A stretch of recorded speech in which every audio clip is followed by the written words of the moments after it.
Korban ataukah kita sedang belajar tentang konsistensi?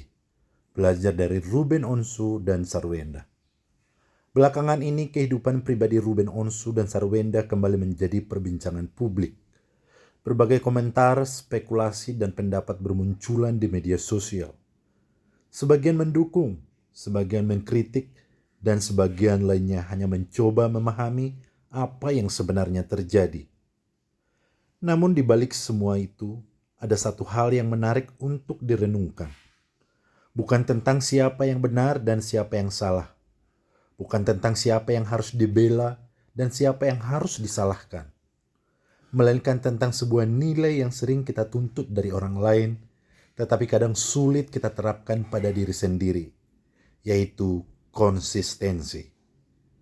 Sebagian publik mempertanyakan bagaimana seseorang yang mengambil keputusan untuk mengakhiri sebuah hubungan pada akhirnya terlihat sebagai pihak yang paling terluka.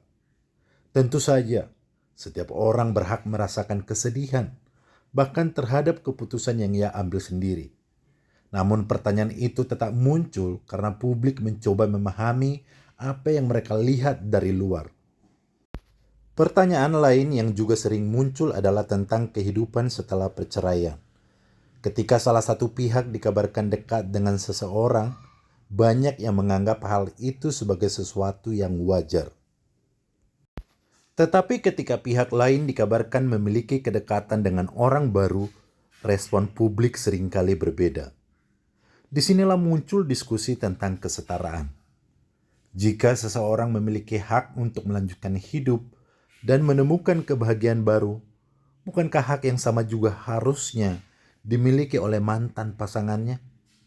Jika kebahagiaan dianggap wajar untuk diri sendiri, maka kebahagiaan orang lain pun seharusnya dapat dihormati.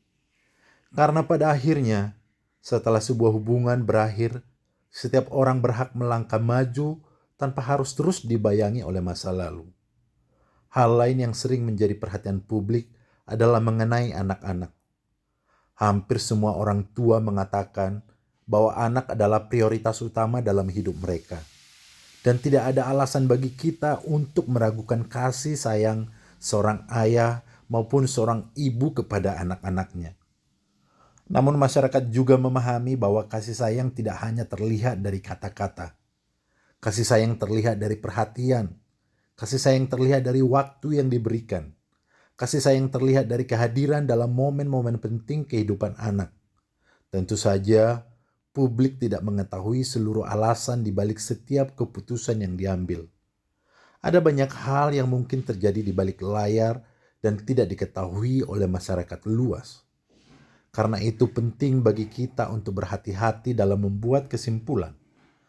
Sebab seringkali yang kita lihat hanyalah sebagian kecil dari keseluruhan cerita. Dan mungkin disinilah pelajaran terbesar yang bisa kita ambil.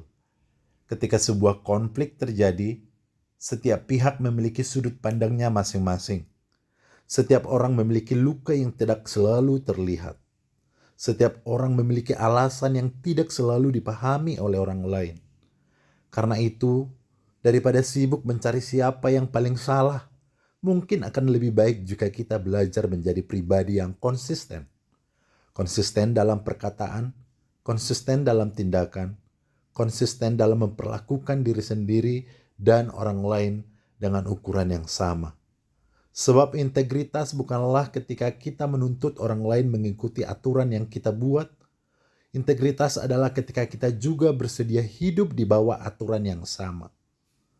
Sebagai penutup, ada satu hal yang perlu kita renungkan bersama. Setiap keluarga pasti memiliki pergumulan. Setiap rumah tangga pasti memiliki tantangan. Tidak ada keluarga yang sempurna. Karena itu, ketika melihat persoalan keluarga orang lain, jangan terburu-buru menghakimi.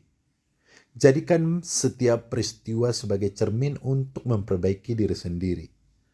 Bagi yang masih memiliki pasangan, jagalah komunikasi, hormatilah satu sama lain, dan selesaikan perbedaan dengan bijaksana. Bagi yang telah berpisah, tetaplah menjaga sikap saling menghormati, terutama demi kebaikan anak-anak.